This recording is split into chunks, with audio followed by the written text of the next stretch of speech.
Yes, that's what we're going to talk about now, Bent. I want to get your view on all things Jadon Sancho. Before we do, have a listen to this following, Man United's 2-2 draw. I know with Leeds last night, shut up, it was live on talkSPORT. United boss Erik Ten Hag said that he believes Jadon Sancho's career is now in his own hands. I'm really happy he's in the right direction, and I hope he can keep this momentum going. And I'm sure that will strengthen him and motivate him to do even more. As you see, he's a brilliant footballer, and if he invests, and he is in the right levels, he can perform outstanding. It's in his own hands. So if he wants, he can do. Firstly, I'm a big fan of Jadon Sancho. He came with a ridiculous price tag. That's not his fault. It's never a player's fault when they tip up with copious amounts of money. But his form was his fault. His form.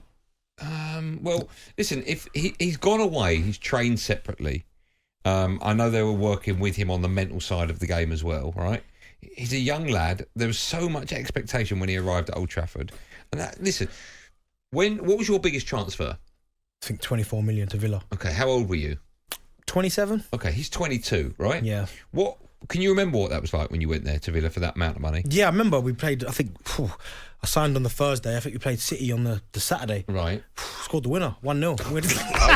So annoying, Isabella. We need to check his record, because every story is I scored the winner. It's true. I know you did. 1-0. But no, do you know what? People listen to me and go, yeah, they've set that up before. I swear to you, I've never pat him on the back as much as I have. No, but a smaller sample size when I went to Charlton from Ipswich. Right. 2.5 million. And what happened on your first game? No, but... What happened on your first game? But my point Go on, is... what did you do? You scored 2, right? Yeah, My okay. point is, though, is the step up from the Championship for 2.5 million. People were questioning why they're buying someone from the Championship for 2.5 million. I had a really good time at Ipswich, but they were like, why are they doing that? So on his level, going for that amount of money, going to arguably the biggest club in the world, yeah, it must so, be so it incredibly does difficult. get to you, right? So tell me what. So when you get to on the field, right? Are you? I mean, it's a very bizarre scenario that you're going to do exactly what you've just been doing all your career, but all of a sudden now it feels more difficult because there's a price tag attached to it, and an expensive one as well. Well, again, related back to myself, going to Tottenham, first year absolutely struggled. Oh, okay. I thought it was going to be I scored 5. No, struggled because why? Because of the price tag. 6.5 million was their record signing at the time, but added to the fact they had Defoe, Keane and Berbatov. Yeah. A lot of people throwing question marks at me why have they signed him? They didn't need him. He's not worth the money.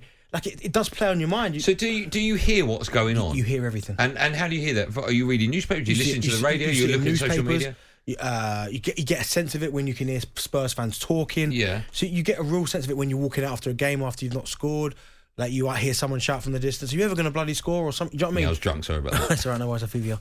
It's one of them. So for him, it must have been incredibly difficult. When you look at how successful Jadon Sancho had been at Dortmund, and then he puts in the type of performances at United where he scored 3 last season, 3 before, only 3 assists. When he's going from the season before he got to United, right? He played 26 games, 8 goals and 11 assists. The year before that was 17 goals and 16 assists. So clearly the talent's there. But what if I was Jadon Sancho and you've got a manager like Erik Ten Hag, where it would give me massive confidence is the fact that Erik Ten Hag hasn't given up on him. So Erik Ten Hag has had a conversation with him. Almost like there's a fatherly figure there. Exactly. A bit like Fergie was. This is what I'm getting from... A bit like Fergie was with the young players coming Exactly. through. He said to Jadon, listen, probably we've paid a lot of money for you.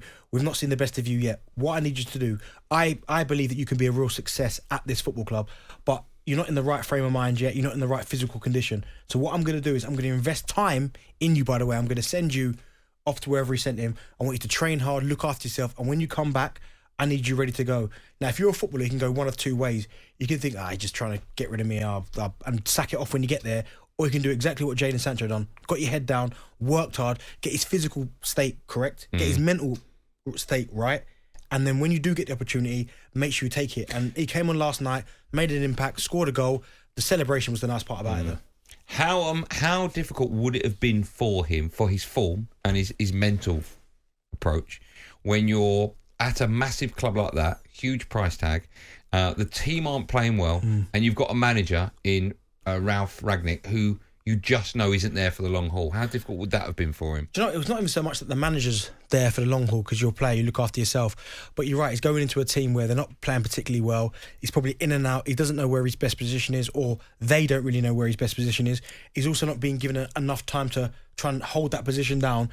Because Manchester United are a little bit inconsistent at that period, he comes in for a game, he plays all right, they try something different. He then gets another opportunity, does okay, well, we still can't leave him there, they take him out. So it's been tough. And you look at Rashford's form as well, he was the same in that kind of period. But the fact that Erik Ten Hag, who's done a remarkable job, I said it yesterday, annoys me how he speaks, because when he says things, I think, you know what, Man United are coming back, they're getting themselves back to the United that we know.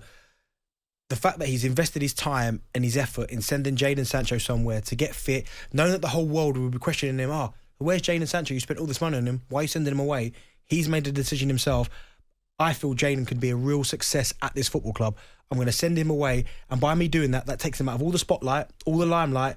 That gets his mental state right, his body physically up to the levels that he needs. So when he comes back, he's ready to go. And he showed it last night, he's ready to go.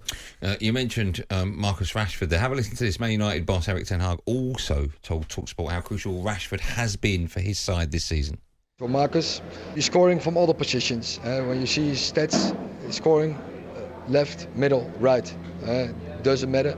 A couple of weeks ago against Burnley, he scored twice from the right. So it's always a good option to play him there, and I don't think that's the reason. But it's clear we can move him around, and that gives a different dynamic in a game. And for opponents, it's very difficult to anticipate. I mean, he's absolutely flying at the moment. Everything he touches turns to goals at the moment for Marcus Rashford. I know, having spoken to a lot of people in the club and football fans as well, that his preferred position, Rashford, is out on the left cutting in. But now you've got this problem where you've got the emergence of Garnacho, you've got Sancho, of course, who's playing on the right. So it's like, when everyone's fit, or when everyone's even not fit, what do you do with Marcus Rashford? There were moments throughout the game last night where Rashford was playing down the middle. Scored a great header, by the way, as well. He was fantastic. Ronaldo-esque. What do you do with Rashford? Where do you play him? Can you play him down the middle? If you've got a player who says, listen, boss, I love playing on the left, and it's clear he does. You know, that goal he scored against you was cutting in on the left. He loves doing that, right?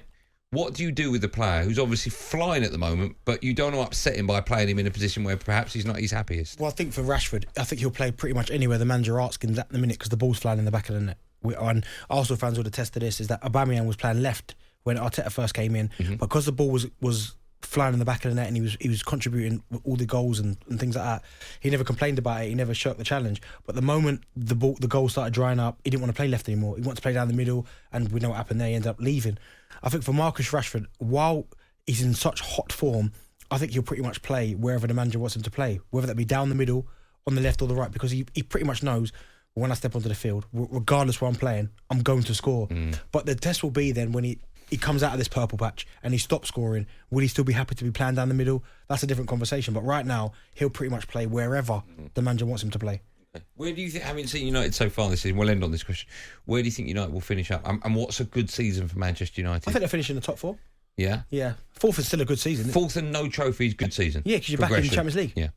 talkSPORT Drive with Andy Goldstein.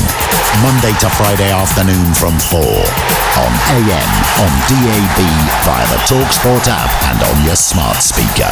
talkSPORT.